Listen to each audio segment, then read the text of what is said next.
అందరికీ నమస్కారం అండి. తెలుగు స్టోరీ బుక్ ఛానల్కి స్వాగతం.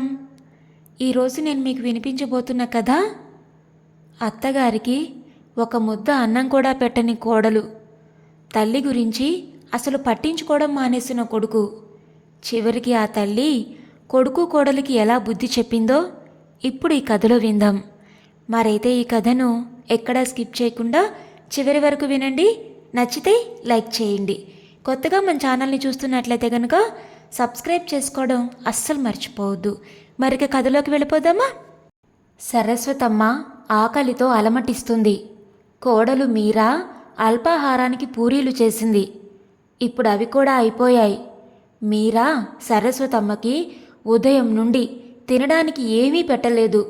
సరస్వతమ్మ ఆకలితో మధ్యాహ్నం భోజనం కోసం ఎదురు చూస్తూ ఉంది. కానీ మీరా ఉదయం అల్పాహారం ఎక్కువగా తినడం వల్ల మధ్యాహ్నం భోజనం వండలేదు. ఆకలి బాధ తట్టుకోలేక సరస్వతమ్మ కోడల దగ్గరికి వెళ్ళి, అమ్మా మీరా, నాకు చాలా ఆకలిగా ఉందమ్మా, తినడానికి ఏదైనా ఇవ్వమ్మా. సరస్వతమ్మ మాటలు విన్న తర్వాత మీరా కోపంగా ముఖం పెట్టుకొని ఇలా అంది, మీకు రోజంతా ఆకలేస్తుంది, ఇంక వేరే ఏ పని లేదు. ఆ టేబుల్ మీద శనగలున్నాయి, అవి తిని నీళ్లు తాగి నిద్రపోండి. నేను మధ్యాహ్నం నా ఫ్రెండ్తో కలిసి బయటకెడుతున్నాను, కాబట్టి నేను రాత్రికి వంట చేస్తాను అని చెప్పింది మీరా. అప్పుడు సరస్వతమ్మ మెల్లగా, పోనీ నేనే తినడానికి ఏదైనా తయారు చేసుకోనా అని అడిగింది.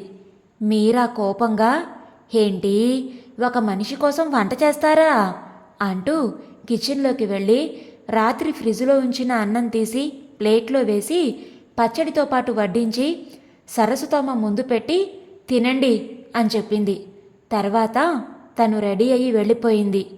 అన్నం ఫ్రిడ్జ్లో ఉంచినప్పటికీ పాడైపోయింది. బాగా దుర్వాసన వస్తుంది. సరస్వతమ్మ అన్నాన్ని డస్ట్బిన్లో పడేసి కిచెన్లోకి వెళ్ళి తన కోసం కాస్త అన్నం వండుకొని పచ్చడి వేసుకుని భోజనం చేసింది. అనుమానం రాకుండా పాత్రల్ని వంటగదిని బాగా శుభ్రం చేసి తన గదిలోకి వెళ్ళి పడుకుంది. భయపడుతూ రహస్యంగా వంట చేసుకోవాల్సిన పరిస్థితి వచ్చింది సరస్వతమ్మకి. మరుసటి రోజు ఉదయం సరస్వతమ్మ తన గదిలో కూర్చొనుంది.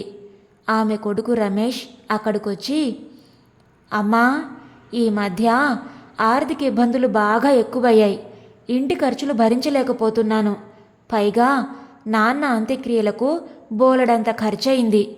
అమ్మా, మన ఇంట్లో ఒక గదిని అద్దెకిస్తే ఇంటి ఖర్చులకి కొంత సాయంగా ఉంటుంది అని ఆలోచిస్తున్నాను అని చెప్పాడు. అప్పుడు సరస్వతమ్మ, నీకు ఏది సరైందనిపిస్తే అది చేయి నాయనా అని చెప్పింది. అప్పుడు రమేష్ గొంతు సవరించుకొని, అమ్మా, నువ్వు ఈ గదిని ఖాళీ చేసి కిందున్న చిన్న గదికి షిఫ్ట్ అవ్వు. ఆ చిన్న గదిలో బాత్రూమ్ లేదు కదా, ఎవరూ అద్దెకి తీసుకోరు. కొడుకు మాటలకి సరస్వతమ్మ ఆశ్చర్యపోయి, ఆ గది చాలా చిన్నది, స్టోర్ రూమ్ కదా, నేను అక్కడుంటే బాత్రూమ్కి నాకు ఇబ్బంది కదా అంది. అప్పుడు రమేష్, అమ్మా, పెరట్లో బాత్రూమ్ ఉంది కదా, అక్కడికి వెళ్ళు. మనం గది అద్దెకివ్వబోయే వారికి అన్ని సౌకర్యాలు ఉండాలి కదా, అయినా ఈ గది చాలా పెద్దది, నాన్న చనిపోయాక నీకింత పెద్ద గది ఎందుకు అన్నాడు.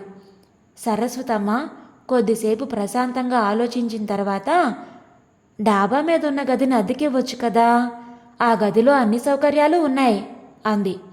దానికి రమేష్, వద్దమ్మా, ఆ గదిని అద్దెకివ్వలేం, అది అతిథుల కోసం ఉంచబడింది.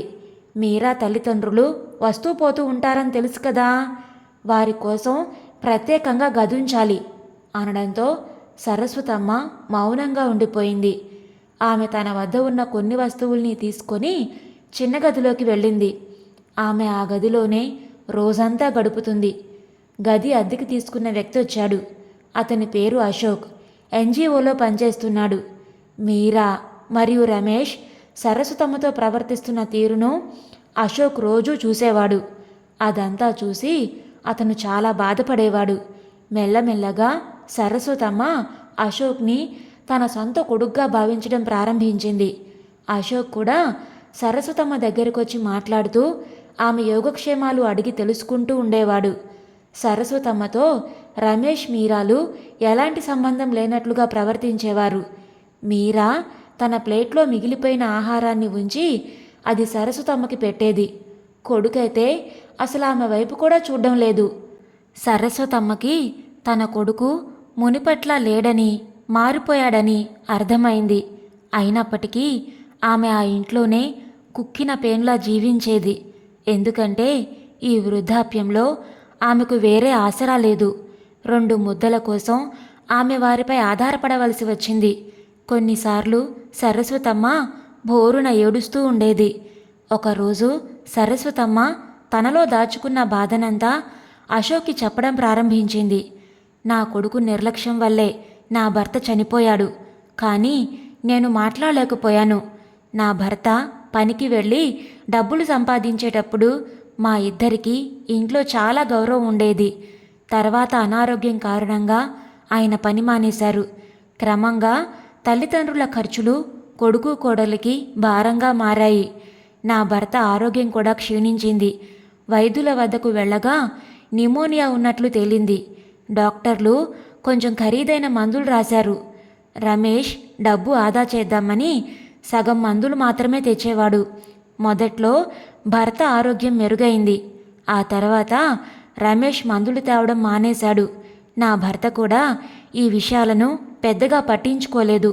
కానీ ఒకరోజు రాత్రి అతను శ్వాస తీసుకోవడంలో చాలా ఇబ్బంది పడ్డాడు. నేను చాలా బాధపడిపోయాను. పరుగున వెళ్ళి రమేష్ తలుపు కొట్టి, నాన్నకి ఆరోగ్యం బాగలేదు, ఆయన శ్వాస తీసుకోవడానికి ఇబ్బంది పడుతున్నారు, వెంటనే డాక్టర్ దగ్గరికి తీసుకెళదాం అని చెప్పాను. దానికి రమేష్, అమ్మా, నాన్నని ఇప్పుడు పడుకోనివ్వు, నాకు బాగా నిద్రొస్తుంది, ఉదయాన్నే నాన్నని డాక్టర్ దగ్గరికి తీసుకెళదాం అంటూ తలుపు వేసుకున్నాడు. నాకేం చేయాలో తోచలేదు. ఆయన ఛాతీకి నూనె రాస్తూ మసాజ్ చేస్తూ రాత్రంతా ఆయన పక్కనే ఆందోళనగా కూర్చునున్నాను. ఎప్పుడు నిద్రపోయానో తెలీదు. ఉదయం కళ్ళు తెరిచి చూసేసరికి ఆయన చనిపోయారు. ఇల్లంతా నిశ్శబ్దం అలుముకుంది. రమేష్ ఏడుపు నటించడం మొదలుపెట్టాడు. మామగారు పోయినందుకు నిజంగానే బాధగా ఉన్నట్లు ఏడుస్తోంది మీరా. నా కళ్ళల్లో నుంచి నీళ్లు కారుతున్నాయి. నా భర్త మరణానికి వీరిద్దరే బాధ్యులు. ఇప్పుడు ఎందుకు ఏడుస్తున్నట్లు నటిస్తున్నారు అని అడగాలనిపించింది. కానీ ఏమీ మాట్లాడలేకపోయాను. అంత్యక్రియలు జరిగాయి. నా మనసులో ఎప్పుడూ ఒకటే ఉండేది, రమేష్ నిర్లక్ష్యంగా ఉండకపోతే ఈరోజు నా భర్త బ్రతికే ఉండేవాడు. అతని మరణానంతరం మీరా రమేష్ ప్రవర్తనలో చాలా మార్పు వచ్చింది. నేను కూడా వారి ప్రవర్తనకు అలవాటు పడిపోయాను. కానీ అలాంటి కొడుక్కి తగిన గుణపాఠం కూడా చెప్పలేకపోయాను. అదంతా విన్న అశోక్ సరస్వతమ్మకి ఒక సలహా ఇచ్చాడు. అది వినగానే సరస్వతమ్మ కళ్ళలో కొత్త ఆశ చిగురించింది. మరుసటి రోజు ఉదయం సరస్వతమ్మ మీరా రమేష్ వద్దకు వచ్చి, నేను మీ ఇద్దరితో చాలా ముఖ్యమైన విషయం మాట్లాడాలి అని చెప్పింది. మీ ఇద్దరికీ నాతో జీవించడంలో సమస్య ఉందని నాకు అర్థమైంది. అందుకని నేను వృద్ధాశ్రమంలో ఉండాలని నిర్ణయించుకున్నాను. సరస్వతమ్మ మాటలు విన్న మీరా చాలా సంతోషించింది. రమేష్ కొంచెం దిగాలుగా ఉన్నట్లు నటించాడు. సరస్వతమ్మ ఇద్దరి ముఖ కవళికలను చూసి ఇలా అంది, రమేష్, నువ్వు దిగులు పడవలసిన అవసరం లేదు. మీరా, నువ్వంత సంతోషించాల్సిన అవసరమూ లేదు.